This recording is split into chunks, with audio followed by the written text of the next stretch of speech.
أعوذ بالله من الشيطان الرجيم.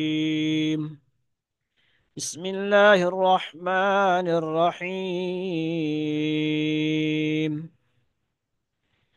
والتين والزيتون وطور سينين وهذا البلد الأمين.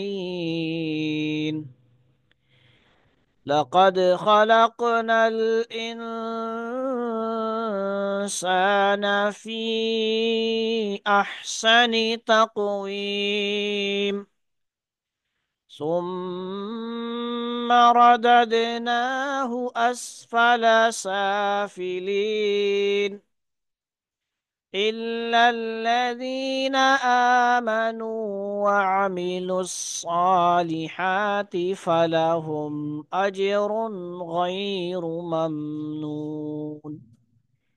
فما يكذبك بعد بالدين؟